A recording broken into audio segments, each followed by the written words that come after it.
Creio que o grande mérito dessa apresentação é chamar a atenção para a importância de nós refletirmos no conjunto das coisas que fazemos. Creio que a gente poderia resumir essa apresentação chamando-a de do erro.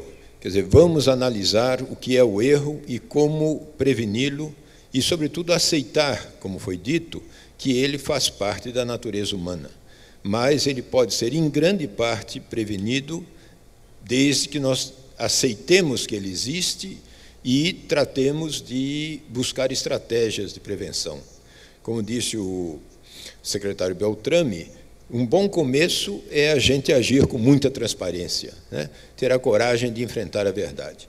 Eu creio que o assunto é extremamente amplo, a gente não vai pretender abordar essa palestra em todos os seus aspectos, mas eu creio que o que é fundamental é que a gente reflita. Infelizmente, nós médicos, vivemos numa situação de extrema pressa, trabalho excessivo, pressão de toda ordem, não só do ponto de vista profissional, do ponto de vista financeiro, familiar, etc., e nós entramos no dia a dia, na roda viva, e não temos tempo para pensar a nossa própria profissão.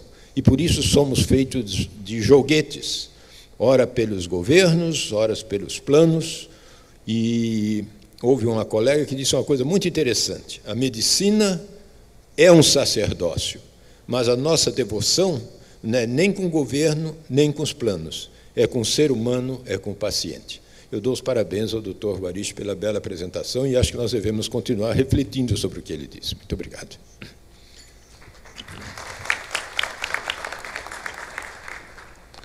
Obrigado. Vou chamar agora o nosso secretário de Segurança do Estado, Dr.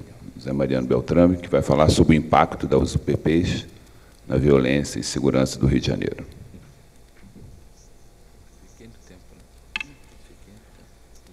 Bom dia a todos.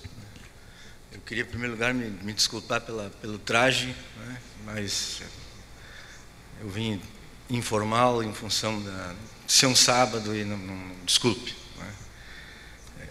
Em segundo lugar, dizer aos senhores que falar sobre segurança, o tempo que eu vi meus colegas falar ali, que tem um reloginho que ainda fica em contagem regressiva e quando chega no fim ele ainda fica vermelho, né?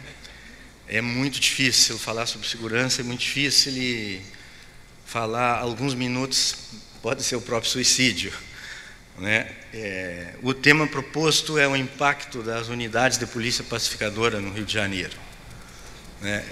Eu vou focar exatamente nesse aspecto, mas vou me tomar um pouco do tempo dos senhores, porque eu acho que falar do programa, falar daquilo que se pretende, sem tentar contextualizar um pouco os senhores, fica muito difícil, se bem que eu acho que a maioria é aqui do Rio de Janeiro, a maioria conhece um pouco da nossa história. Mas o Rio de Janeiro, os senhores sabem que ele foi império, foi vice-reino, teve uma colonização portuguesa muito forte, foi capital da República há 150 anos, foi a última cidade da face da terra a abolir a escravatura. Foi capital da República muito tempo. Uma cidade que demonstrou inicialmente não ter uma vocação específica, a não ser o serviço público. E isso tudo se perdeu com a ida da capital da República para Brasília. Eu acho que o Rio de Janeiro, particularmente, sofre com isso até hoje. Acho que muita gente veio para cá em função da capital da República, e aqui começou a se instalar nessa cidade de uma maneira totalmente desorganizada, totalmente sem nenhum tipo de controle, e a cidade hoje virou o que virou. Acho que os erros disso começaram lá atrás, acho que o Estado não organizou isso, o Estado foi leniente com isso, e o Estado se locupletou com isso, porque usou disso o assistencialismo político.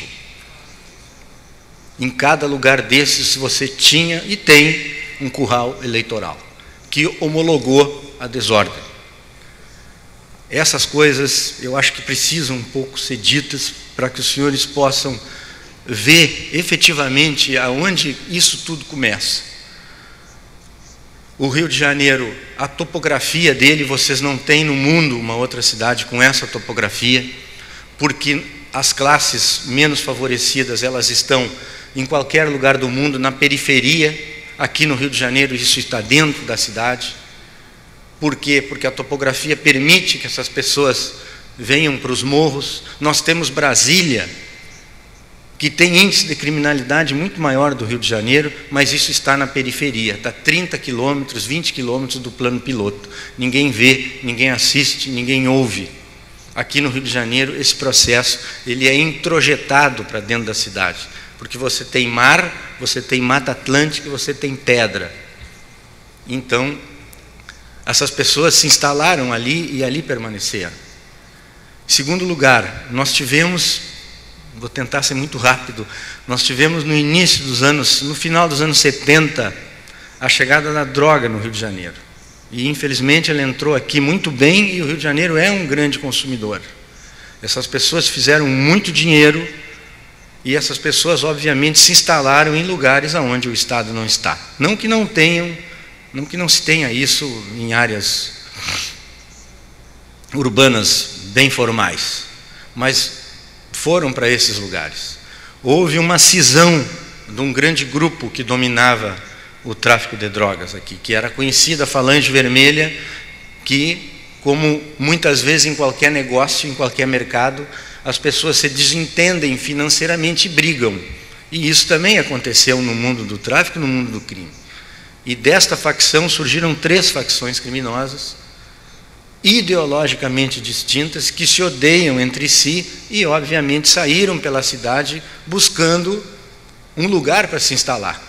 E aí passaram a se instalar, infelizmente, nos diversos morros da cidade. Fizeram dinheiro e esse dinheiro desceu o morro. E esse dinheiro corrompeu. Mas esse dinheiro, senhores, ele não corrompeu a polícia, ele corrompeu um sistema. Ele não corrompeu a patrulhinha que está ali na esquina. Ele corrompeu muito mais do que isso. E de uma certa forma, os senhores me perdoem, a sociedade foi tolerante com isso. O Estado foi leniente, mas a sociedade foi tolerante. E esse sistema vem de 20, de 30, de 40 anos. Infelizmente, isto ocorre. Na medida em que essa facção foi se instalando nesses morros, eles criaram verdadeiros muros armados, mas não só para brigar contra o Estado, mas para brigar contra o seu opositor, que queria aquela fatia, queria aquele mercado. E aí entra a arma, entra o fuzil, que foi muito falado aqui, que eu acho que é o inimigo número 1 do Rio de Janeiro. O fuzil entrou aqui não para combater a polícia, mas para combater quem quisesse tomar o território do outro. A Rocinha é a maior favela da América Latina, a maior venda de drogas que nós temos em grande parte da América do Sul. Quem não queria um território daqueles ali para os seus negócios? E essa luta é que vendeu a imagem para o mundo do Rio de Janeiro trocando tiro, do Rio de Janeiro com bala traçante, queimando ônibus, um grupo querendo tomar o morro do outro, querendo tomar o seu negócio e a sociedade embaixo à mercê disso. Além desse aspecto muito peculiar de uma luta de facções, ainda nós temos uma cidade que tem a criminalidade que qualquer outra cidade tem. O roubo, o pequeno roubo de rua e assim por diante. Então esse é um quadro que nós encontramos aqui no Rio de Janeiro, uma cidade partida, uma cidade sem dúvida nenhuma manchada, uma cidade que você tem Lagoa Rodrigo de Freitas com índice de criminalidades dinamarqueses, mas se você andar 150 metros e subir a São Romão, você está no Pavão, que é guerra. E esta era uma realidade que, ao meu ver, as pessoas não queriam dizer, não queriam declarar, porque o impacto político disso é muito ruim. Mas os senhores médicos sabem que se nós não tivermos um diagnóstico, nós não vamos curar o paciente, ou a possibilidade de não curar o paciente é muito grande. Então, uma das primeiras coisas que nós fizemos foi dizer: temos este problema de uma cidade partida, de uma cidade que tem áreas que são maravilhosas, mas nós temos células, regiões, micro-regiões muito bem definidas, aonde infelizmente nós temos guerra e aonde o Estado virou as costas para essas pessoas e para esta situação. E a sociedade, infelizmente, passava embaixo, comprava carro blindado, blindava a sua casa, mas não se mexia efetivamente no problema, que era aquele território que estava dentro de um lugar como o Rio de Janeiro, era uma ilha de violência que os senhores sabem as consequências disso muito melhor do que eu. Nós tínhamos e temos ainda aqui no Rio de Janeiro locais onde se tem um poder executivo, um poder legislativo e um poder judiciário à mercê do mundo formal, como nós tínhamos no Alemão, como nós tínhamos na Rocinha e assim sucessivamente. Então, esse foi o quadro que nós encontramos na cidade, um quadro de corrupção muito grande nas instituições, as instituições com falhas, com erros históricos. Digo para os senhores que as instituições chegaram aqui com Dom João VI, elas chegaram com o rei, e a polícia militar veio com o rei para servir o rei, não a sociedade.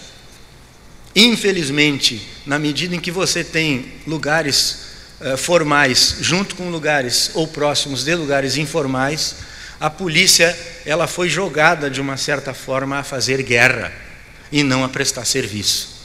Ela entrava nesses lugares, dava tiro, morria, matavam inocentes, policiais eram mortos e a polícia saía. E assim ficava ou ficou durante décadas esse flagelo de uma política que entra e sai. Ou seja, isso não é uma política. A política, ao meu ver, que nós tínhamos aqui, era uma política imposta pela mídia negativa. Porque se tivesse um problema na Barra da Tijuca, os jornais lançavam aquilo, no outro dia a Barra da Tijuca estava cheia de policiais. Porque o comando disso era um comando político. E o comando político não quer notícia ruim. O comando político quer notícia boa todos os dias. Quando nós fizemos esse pequeno diagnóstico, por isso que eu roubei aqui 5 minutos, só para explicar de onde se começou a trabalhar isso. Como o Rio de Janeiro era esse tabuleiro malhado, nós pensamos o seguinte: nós precisamos entrar e fazer uma coisa muito simples, que é ficar. Não é esse efeito sanfona do entra e sai. É o cachorro querendo morder o próprio rabo. Dentro de um sistema corrupto, falido, conhecido por todos. A solução não veio de uma caixinha mágica. O taxista sabia, os senhores sabiam, os sociólogos sabiam que o que tem que se fazer é ir aonde o Estado não está. É isso que tem que se fazer. Na nossa concepção, não se foi buscar isso em Nova York, não se foi buscar isso na Colômbia. Eu acho que isso é uma coisa muito genuína, que esteve à frente dos olhos de pessoas que tiveram oportunidade, ao menos, de mexer nisso. Se fez um plano durante quase 2 anos, no sentido de entrar e ficar, porque o problema não é você entrar. A polícia tem forças especiais aí que fazem isso muito bem. O problema é permanecer. O problema, como diz o gaúcho, é criar querência, porque você precisa permanecer naquelas áreas. Então aí veio o problema, veio o projeto da UPP. E a UPP também não é a salvação da pátria, não é a 8ª maravilha do mundo, e a UPP não vai deixar as coisas coloridas segunda-feira. Por que não? Porque existe um histórico de 40, de 30 anos de total abandono para aquelas pessoas. Tem gente dentro desses lugares de 3ª, 4ª geração, cuja a perspectiva daqueles jovens era o traficante.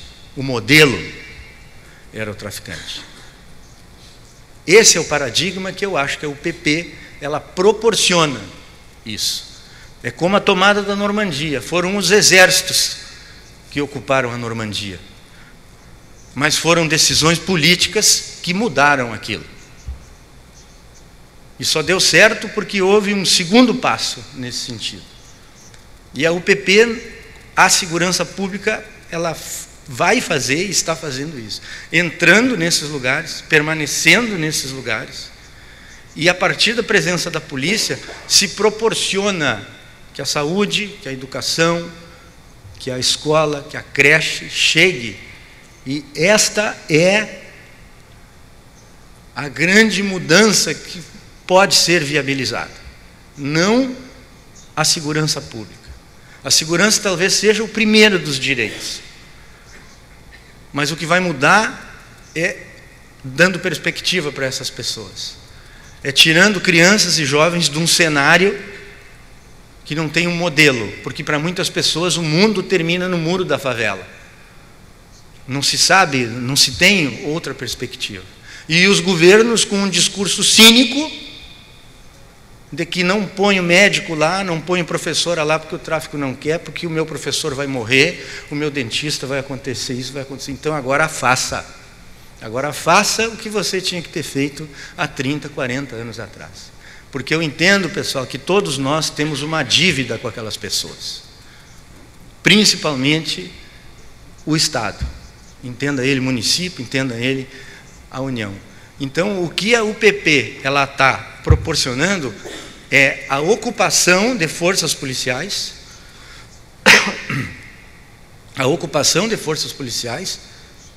fazendo com que os outros projetos cheguem naqueles lugares. Porque estas áreas, elas estavam excluídas dos planos do Estado, elas eram informais. A cada ocupação que se faz, a gente entrega um outro pedaço da cidade para essas pessoas. Mas tem que se cuidar disso, tem que se investir nisso aí. Nós não podemos querer a Rocinha somente para trazer babá e empregada doméstica. Nós temos que ver isso como parte da cidade. O Dona Marta não é mais favela, Dona Marta, é bairro Botafogo. Todo mundo pode ir lá. Cidade de Deus, que gerou um filme sobre violência, é bairro Jacarepaguá. Ela não precisa mais carregar isso, porque qualquer um de nós pode entrar lá e sair, pode investir lá, pode deixar seus filhos ir para o colégio. Então, a visão que eu tenho desse programa, que não é um programa que eu tenho que confessar muito sinceramente para os senhores, não se fez um projeto desenhado, bonito, dentro de perspectivas de 4, 5, 6 anos, porque a sociedade precisava de uma resposta rápida. Ele é muito mais da intenção ao gesto do que um projeto alinhavado, explicado, todo ele pronto. Você não faz isso no serviço público brasileiro em 3, em 4 ou em 5 anos. Então se fez essa iniciativa e agora se escreve o projeto, agora se desenha o projeto. Eu acho que a grande vitória disso é a queda de um império, a queda do império. Eu uso muito, infelizmente, o exemplo de um jornalista, Tim Lopes, que eu acho que vocês todos conhecem. Essa pessoa foi perseguida, foi presa, foi julgada, foi condenada, foi executada e foi enterrada por um poder totalmente paralelo, por uma força totalmente clandestina dentro do Rio de Janeiro. Não é só a questão do tráfico, da arma na cabeça, do tiro, que é terrível, mas é o império que cerca isso tudo. É o comando clandestino de um déspota que decidia a vida das pessoas. Fecha o colégio, abre o colégio, começa o baile, termina o baile. Isto é que muitas vezes as pessoas não têm um alcance, porque a gente pensa, obviamente, que eu quero sair daqui, pegar meu carro e ir para casa com segurança. Mas não se pensa que nós tínhamos e temos ainda lugares que são despóticos, totalmente despóticos. A briga do marido e mulher, quem decidia era o juiz daquele lugar. Quem enterrou aquela moto e deixou a pessoa só com os pés para fora foi um comando paralelo que fez aquilo. Alguém que se dizia dono de uma área é que enfiou aquelas 35 facas numa pessoa. Isto acabou. E muitas vezes que eu fico um pouco angustiado é que eu vejo, tem tiro no Babilônia. Tem e terá. Porque não se vai mudar a cultura da banalização da vida que se criou durante 40 anos aos olhos de todos nós, de uma hora para outra, pessoal. Esse sistema, esse império, ele foi contraditado. E essas pessoas não vão entregar o seu negócio de mão beijada. Agora nós vamos embora, vocês fiquem aqui. É óbvio que vai haver alguma coisa ao longo dessa caminhada. Dizer que não vai ter mais nada é mentira. Dizer, não tem mais arma, não se pode dizer isso. O Complexo do Alemão são 170 mil pessoas. Dizer que lá não tem mais nada, que o tráfico ainda está lá, tem e terá o tráfico, e o tráfico tem no Rio, tem em Paris, tem em Nova York. Agora, o que não tem mais é a ostentação da arma. É a mão no peito de alguém perguntando onde é que você vai, o que você vai fazer aqui dentro. É o império. Isto é que não tem mais. É de uma criança ir para a aula e virar para o lado e encontrar um cara com uma moto com 4, 5 fuzis e granadas. Isso é que não tem mais. Agora, até nós chegarmos no mundo que se pretende, até todo o aspecto social recuperar a credibilidade através de obras, isto vai levar um tempo. Mas eu acho que o que o Rio de Janeiro tem hoje é um rumo, é uma política, é um rastro de que quem quer sair daqui e sair lá naquela porta. E nessa caminhada, ela só vai ser possível se houver o engajamento. Porque antes, na situação que nós tínhamos, que era uma situação de guerra, obviamente que ninguém ia se meter a qualquer coisa lá dentro. Mas hoje há um terreno fértil que, se nós, sociedade, segurarmos, ele é possível. Tanto é possível porque, se não o fosse, eu não estaria vivendo isso 25 horas por dia. As mudanças disso, pessoal, são muito animadoras. Eu sei que nós temos dados, temos índices, poderia trazer aqui gráficos fantásticos. A diminuição do número de baleados em hospitais caiu vertiginosamente, o número de munição usado pelos batalhões da PM caiu vertiginosamente, conseguimos já tirar mais de 200 fuzis dos batalhões das zonas ocupadas. Por que o cara vai andar de fuzil na Nossa Senhora de Copacabana? Então, a aquisição de mais de 4.000 armas não letais, isso é um processo que está sendo construído. Eu acho efetivamente importante, são estas questões. Não é simplesmente que o roubo de rua, não sei o quê, isso tem que ser combatido, sem dúvida nenhuma. Mas o Rio de Janeiro não tem mais aquela exposição que me agredia quando eu estava lá em Santa Maria, vendo um noticiário e via bala traçante passando de um lugar para o outro e as pessoas embaixo daquilo ali. Isto é violência. A pessoa que vê isso, ela é violentada. Violência não é só sofrer um trauma, não. É ouvir, é ver, é sentir. É ouvir um estampido de um tiro, para mim, embora policial há 32 anos, é um trauma para quem não está neste ciclo. E a gente vê, fecha o comércio, fecha as portas do comércio. Por que as pessoas, mesmo em áreas pacificadas, fecham? Porque mandaram elas fechar há 40 anos. Elas não vão correr o risco de não fazê-lo. Mas isso absolutamente não quer dizer que aquela área não está muito melhor do que estava. Não é a questão do estabelecimento total da paz. As coisas estão boas e estão ruins com relação, com referência a alguma coisa. Eu acho que está muito melhor do que estava. Mas acho que nós temos situações oceânicas a serem atingidas. Então, eu finalizaria para os senhores dizendo o seguinte: eu acho que o Rio de Janeiro, através desse programa específico para essas áreas, ele abre uma janela de oportunidades. É mesmo que nós abrirmos agora estas portas, as coisas vão ficar mais claras, nós vamos poder enxergar outros horizontes, vamos poder enxergar outras coisas. Os ganhos que se tem lá dentro são ganhos como eu vi Ontem que eu fui visitar o complexo do Caju e entrei lá, passei num colégio, a diretora saiu correndo atrás de mim e disse que precisava falar comigo, contar uma coisa muito recente. Quando ela me chamou, eu disse: puxa vida, é problema, né? Só pode ser problema, que só me fala um problema.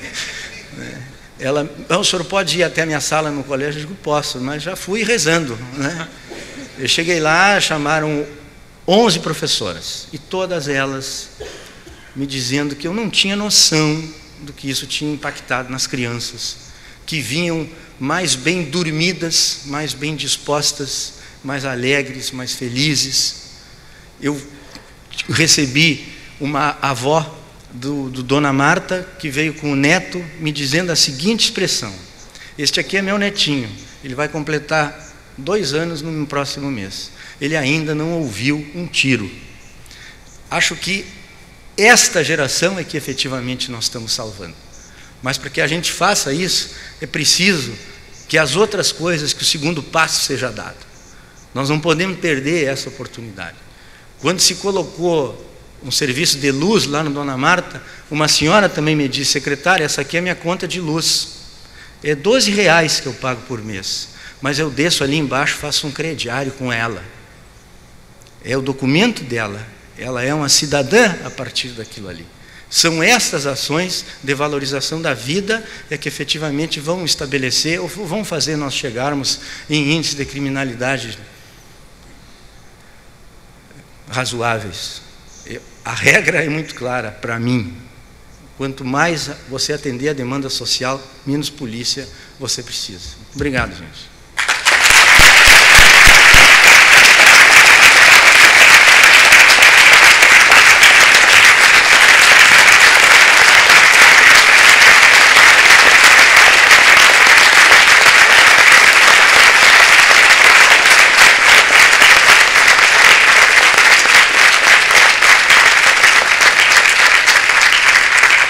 Obrigado, pessoal.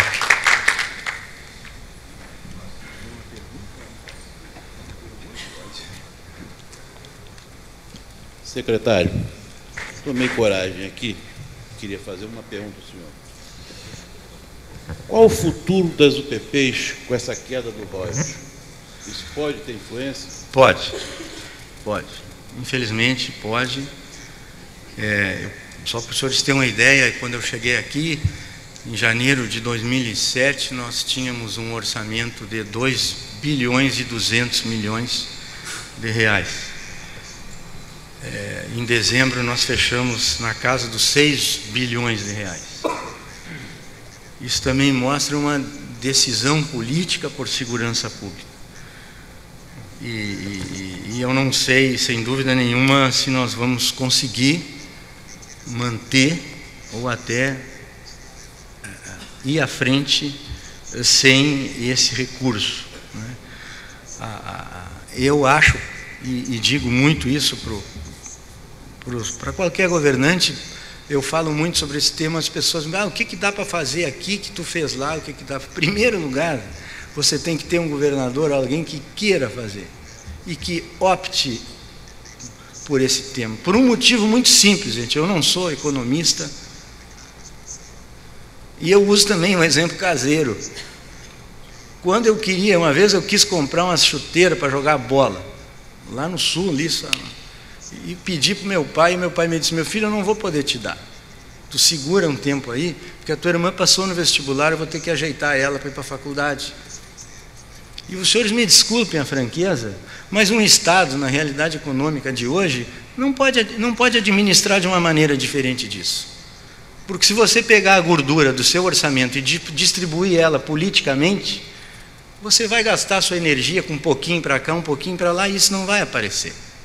Então, aqui no Estado, eu posso dizer que há uma definição por segurança pública. E eu temo, infelizmente, que essa promessa e que esse esforço do próprio governador, que sem dúvida nenhuma fez isso e tem feito isso, seja atingida por essa questão dos royalties.